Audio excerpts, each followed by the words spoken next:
नमस्कार दोस्तों, BS Bhagavat classes में आपका स्वागत है। आज हम डिस्कस करने वाले हैं क्लास 9th हिंदी का जो 10वां चैप्टर का ऑब्जेक्टिव है उसको देखेंगे। दोस्तों इससे पहले हमने 9 चैप्टर का ऑब्जेक्टिव डिस्कस कर रखा है। डिस्क्रिप्शन में लिंक है, वहां से जा करके आप वीडियो देख सकते हैं अगर नहीं देखे हैं तो। दोस्तों अगर पहली बार हमारे चैनल पे आए हैं तो प्लीज़ चैनल को लाइक शेयर सब्सक्राइब कर दीजिए, अपने मित्रों के साथ भी शेयर कर दीजिए। चलिए तो पहला प्रश्न पे चलते हैं। पहला प्रश्न क्या कह रहा है? पहला प्रश्न कह रहा है कि निबंध पाठ के लेखक कौन है? निबंध पाठ के लेखक कौन है? ऑप्शन ए में है शिवपूजन सहाय, बी में है शरद जोशी, सी में है जगदीश नारायण चौबे, डी में है अनुपम मिश्र। तो इस पाठ का जो लेखक है, निबंध का लेखक, यह है जगदीश नारायण चौबे। क्या होगा आंसर दोस्तों? जगदीश नारायण चौबे। दूसरा प्रश्न क्या कर रहा है कि चौबे जी का जन्म कहाँ हुआ था? आरा में, पटना में, बक्सर में, इलाहाबाद में। तो दोस्तों चौबे जी का जो जन्म था वो कहाँ हुआ था? पटना में हुआ था। अगला प्रश्न क्या कर रहा है? तीसरा प्रश्न कह रहा है आपको कि जगदीश जो आपका जो जगदीश नारायण चौबे जी का जो जन्म है ये कब हुआ था? 1938 ईस्वी में, 1939 ईस्वी में, 1949 में या 1945 में?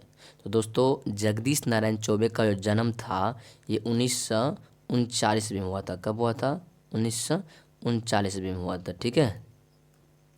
उनके पिता का नाम क्या था? समझे? पंडित अरिमर्दन, क्या कर अरिमर्दन चौबे, शिवपूजन सहाय, नारायण चौबे, इनमें से कोई नहीं। तो उनके जो पिताजी का नाम था पंडित अरिमर्दन चौबे। क्या नाम था? पंडित अरिमर्दन चौबे। अगला प्रश्न की ओर चलते हैं हम लोग। उनके उनकी माता का नाम क्या था? देवपति देवी, धर्मपर्णी देवी, बेबी देवी। तो दोस्तों उनकी माता का नाम क्या था? देवपति देवी था। क्या नाम था? देवपति देवी थी। ठीक है। अगला प्रश्न की ओर चलते हैं। उनकी उनकी शिक्षा दीक्षा कहाँ हुई थी? तो उनकी शिक्षा दीक्षा गांव में हुई, पटना में। गांव और पटना दोनों में, शहर में कहाँ हुई थी? तो उनकी जो शिक्षा दीक्षा थी गांव और पटना में हुई थी। ठीक है, गांव और पटना दोनों में हुई थी। चलिए अगला प्रश्न की ओर चलते हैं हम लोग। सातवां प्रश्न क्या कह रहा है? सातवां प्रश्न कह रहा है कि उन्होंने इन्होंने पटना विश्वविद्यालय से क्या पास हुआ है? आई ए पास हुई, या क्या कहते हैं आई ए पास हुए, या एम ए पास हुए, या एम ए और डी लिट पास हुए। डी लिट क्या लिखा है दोस्तों? इनमें से कोई नहीं। तो क्या होगा इनका जो इन्होंने क्या पास किया था? एम ए और, ठीक है, एम ए पास किए थे। ये सी आंसर इसका हो जाएगा। चलिए आठवां प्रश्न क्या कह रहा है? आठवां प्रश्न कह रहा है कि किस विश्वविद्यालय के अध्यापक बने? आरा के, पटना के, या क्या कहते हैं इसमें नीचे बक्सर होगा, बक्सर गया के। तो क्या होगा इसका आंसर दोस्तों? तो ये जो है ना बी, पटना के जो है क्या कहते हैं पटना विश्वविद्यालय के अध्यापक बने। बक्सर गया है तो पटना के बने थे। नौवां प्रश्न कर रहा है कि इनकी पहली कविता राष्ट्रवाणी कब प्रकाशित हुई? 1950 ईस्वी में, 1951 ईस्वी में, 1952 ईस्वी में, 1953 ईस्वी में। तो उनकी जो पहली कविता थी राष्ट्रवाणी, ये जो है ना 1951 में प्रकाशित हुई। कब हुई प्रकाशित? 1951 में। चलिए 10वां प्रश्न क्या कह रहा है? 10वां प्रश्न कह रहा है कि इनकी पहली कविता एकाकी कब प्रकाशित हुई? 1451 ईस्वी में, 1952 ईस्वी में, 1953 ईस्वी में, 1954 ईस्वी में। तो कब प्रकाशित हुई? 1953 ईस्वी में। इनकी जो पहली कविता थी एकाकी कब प्रकाशित हुई? 1953 ईस्वी में। चलिए आगे प्रश्न कर चलते। अगला प्रश्न कर 11वां प्रश्न क्या कर रहा है कि चौबे जी क्या कहते हैं की भूमिका किसने लिखी? चौबे जी की भूमिका किसने लिखी? शिव पूजन सहाय ने, या क्या कहते हैं नीचे जो ऑप्शन है राजपूजन सहाय ने, अरिमर्दन चौबे ने, इनमें से कोई नहीं। तो दोस्तों इसका जो लेखक है किसने लिखा था? तो ए शिवपूजन सहाय ने लिखा था। ठीक है, चौबे जी का जो भूमिका था वो किसने लिखी थी? शिवपूजन सहाय ने। इनकी दूसरी क्या कर रहा है? इनकी जो दूसरी कविता है पुस्तक गीतकार किसने लिखी? इसकी दूसरी कविता पुस्तक गीतकार किसने लिखी थी? रामधानी सिंह दिनकर ने, देवपति ने देवी ने, अरिमर्दन ने या शिवपूजन शाह ने। इनकी जो दूसरी कविता है, पुस्तक है, कविता पुस्तक, जो गीतकार किसने लिखी थी? तो ये जो है ना रामधारी सिंह दिनकर ने लिखे थे। रामधानी न होगा, रामधारी होगा, ठीक है, ये आंसर इसका हो जाएगा। चलिए 13वां प्रश्न क्या करा, इनको उदीयमान साहित्यकार पुरस्कार कब मिला? 1961 में, 1962 में, 1963 में, 1964 में। इनको जो है ना उदीयमान साहित्यकार पुरस्कार जो है कब मिला था? 1962 में मिला था, बी आंसर होगा इसका। चलिए अगला प्रश्न की ओर चलते हैं हम लोग। बिहार राष्ट्रीय परिषद क्या कह रहा है? बिहार राष्ट्रीय भाषा परिषद से ही कब साहित्यकार सम्मान मिला इनको? ठीक है, तो चलिए अगला ऑप्शन पढ़ते हैं हम लोग। इनको कब मिला था? 2002 में, 2003 में, 2004 में, 2005 में। दोस्तों कब मिला था इनको? 2004 ईस्वी में मिला था। ठीक है, अगला प्रश्न की ओर चलते हैं। इनकी जो उनकी उपन्यास की भाषा नाम पुस्तक का कब प्रकाशित हुई? 1982 में, 1983 में, 2004 में, 2006 में। कब प्रकाशित हुई थी? तो ये प्रकाशित जो हुई थी ना, ये 1983 में प्रकाशित हुई थी, बी आंसर हो जाएगा इसका दोस्तों। अगला प्रश्न कह रहा है, 16वां प्रश्न क्या कह रहा है? 16वां प्रश्न, इनकी कौन सी व्यंग्य संग्रह प्रकाशित हुई है? तारीफ के पुल, देखो जग बैराना, ए और बी दोनों इनमें से कोई नहीं। इनकी जो कौन सी व्यंग्य प्रकाशित हुई है? तो ये जो है ना इनका जो व्यंग्य था वो तारीफ के पुल, ठीक है, और क्या कहते हैं देखो बैराना, ये दोनों प्रकाशित हुई है। इसका आंसर सी हो जाएगा। ठीक है, दोनों प्रकाशित हुई है। 17वां प्रश्न क्या कह रहा है दोस्तों? डिस्क्रिप्शन में टेलीग्राम का लिंक है, वहाँ से जुड़ करके आप PDF भी इस वीडियो का प्राप्त कर सकते हैं। 17वां प्रश्न क्या कह रहा है? देखिए 17वां प्रश्न कह रहा है कि गंगा तट पर ज्ञान हिमालय किसके द्वारा रचा गया? जगदीश नारायण चौबे के द्वारा या अरिमर्दन चौबे के द्वारा, देवपति के द्वारा, इनमें से कोई नहीं। तो गंगा तट पर ज्ञान हिमालय किसके द्वारा रचा गया था? जगदीश नारायण चौबे के द्वारा लिखा गया था। ठीक है, चलिए अगला प्रश्न की ओर चलते हैं। 18वां प्रश्न क्या कह रहा है? 18वां प्रश्न कह रहा है कि कौन से प्रसिद्ध कवि इनके ग्रंथ की भूरी भूरी प्रशंसा की? ठीक है, नागार्जुन, राजेंद्र प्रसाद, शिवपूजन सहाय, राम कुमार। तो नागार्जुन ने जो है इनकी जो कवि था, नागार्जुन कवि प्रसिद्ध कवि थे, उन्होंने इनके ग्रंथ की भी जो है ना प्रशंसा की थी। चलिए अगला प्रश्न क्या कर रहा है? 19वां प्रश्न कर रहा है, यह पाठ छात्रों को कौन से सा हुनर लिखने का विकसित हो करेगा? निबंध, यह पाठ जो है छात्रों को कौन सा हुनर लिखने को विकसित करेगा? निबंध, कला, कहानी, कविताएं। तो 19 का आंसर जो है ये क्या हो जाएगा? एक कहानी लिखने को इनको क्या करेगी? विकसित करेगी। ठीक है, चलिए 20वां प्रश्न क्या कह रहा है?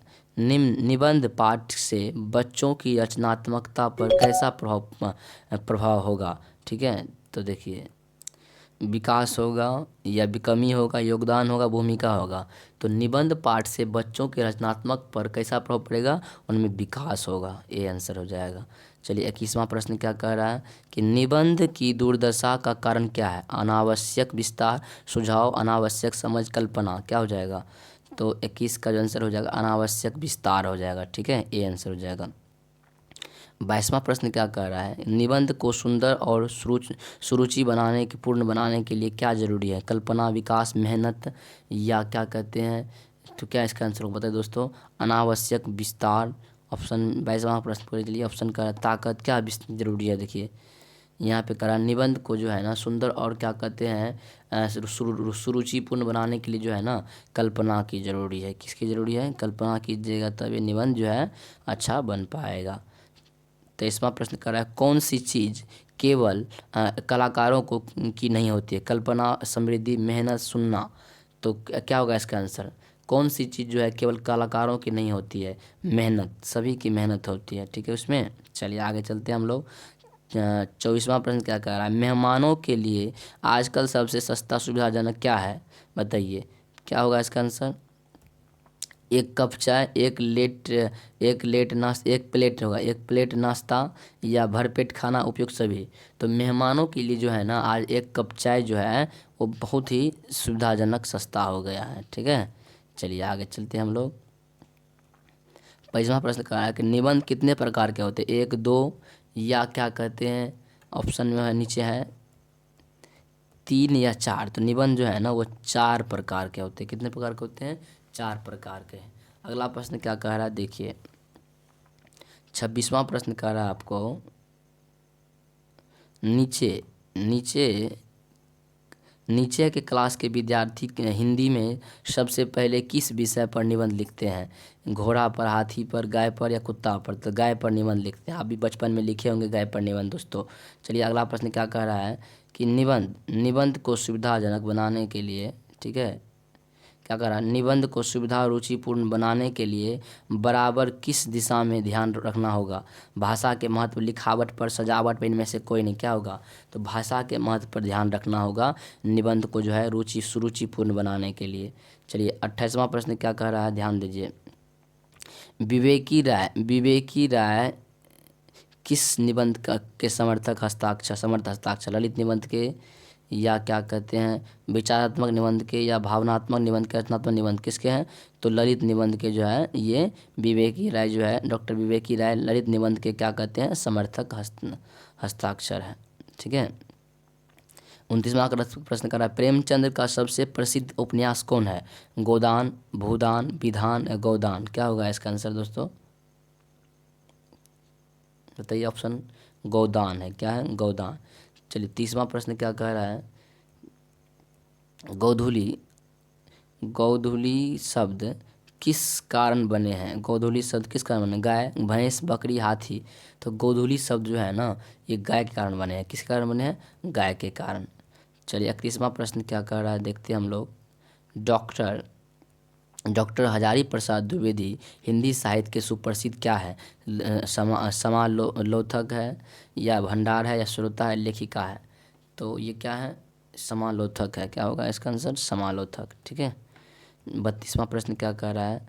32वां प्रश्न जो है कह रहा है कि निबंध शीर्षक पाठ साहित्य की कौन सी विधा है? शोध है, समीक्षा है, निबंध है, प्रबंध है? क्या होगा? 32 का आंसर हो जाएगा निबंध है। क्या हो जाएगा? निबंध।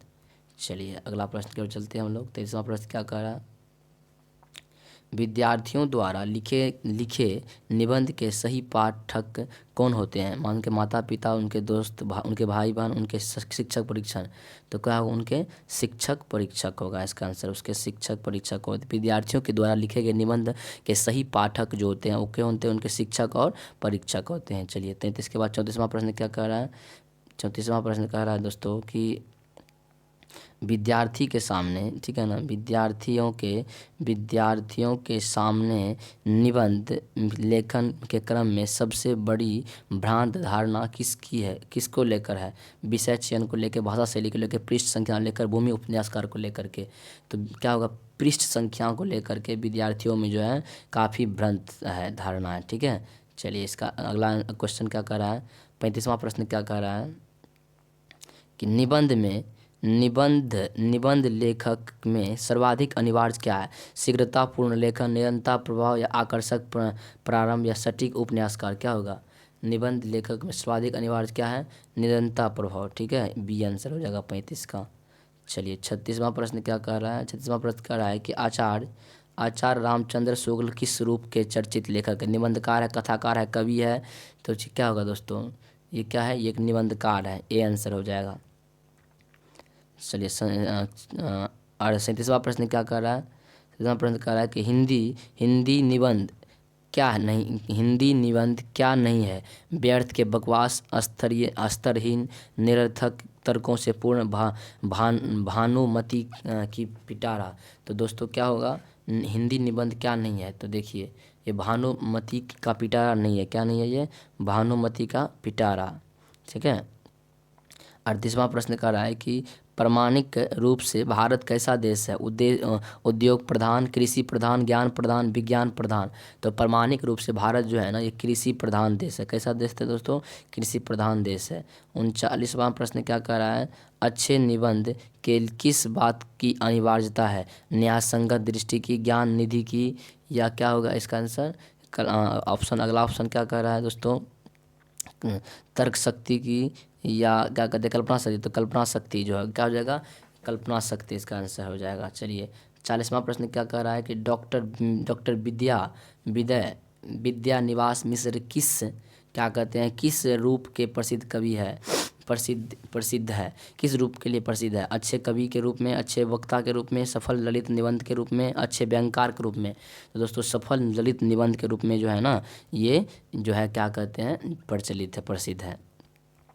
41वां प्रश्न क्या कह रहा है कि जगदीश नारायण चौबे किस पाठ के लेखक है? ग्राम गीत के धर्म मर्म के, ठीक है, यहाँ मर्म होगा, या निबंध के, या टॉलस्टॉय के घर में, या शिक्षा के हेरफेर में? तो जगदीश नारायण जो है ना, ये निबंध के जो है लेखक है, ठीक है। चलिए अगला प्रश्न क्या कर रहा है, 42वां प्रश्न क्या कर रहा है कि निबंध किस कोटि का निबंध है? विचारात्मक, या क्या कहते हैं, या क्या होगा? अंतिम प्रश्न है दोस्तों, क्या इसका आंसर विचारात्मक ही होगा। निबंध किस कोटि का निबंध है? तो इसका आंसर हो जाएगा विचारात्मक कोटि का निबंध है, ठीक है। भावनात्मक, मनोवैज्ञानिक, या विचारात्मक, विवरणात्मक, सॉरी क्या इसका आंसर हो जाएगा? अंतिम का आंसर विवरणात्मक हो जाएगा, ठीक है, डी हो जाएगा। हमने ऑप्शन नहीं पढ़ा, ध्यान नहीं दिए दोस्तों। चलिए तो इसका निबंध किस कोटि का क्या कहते हैं, निबंध किस कोटि का निबंध है? तो विचारात्मक नहीं होगा, ये क्या हो जाएगा? ऑप्शन बी में भावनात्मक, या मनोवैज्ञानिक, या विवरणात्मक। तो विवरणात्मक होता है, ठीक है। तो चलिए हम लोग चलते हैं कुछ दोस्तों। अगर आप क्या कहते हैं टेलीग्राम से नहीं जुड़े हैं तो टेलीग्राम से जुड़ जाइए दोस्तों। टेलीग्राम पे आपको क्या कहते हैं, इस वीडियो का पूरा PDF मिल जाएगा, ठीक है। अगर दोस्तों आप पहली बार हमारे चैनल पे आए हैं तो प्लीज़ चैनल को लाइक शेयर सब्सक्राइब कर दीजिए दोस्तों। अगर आप एक लाइक शेयर सब्सक्राइब करते दोस्तों तो हमें मोटिवेशन मिलता है। धन्यवाद मित्रों। चलिए हम मिलते हैं नेक्स्ट वीडियो में, तब तक के लिए जय हिंद, जय भारत।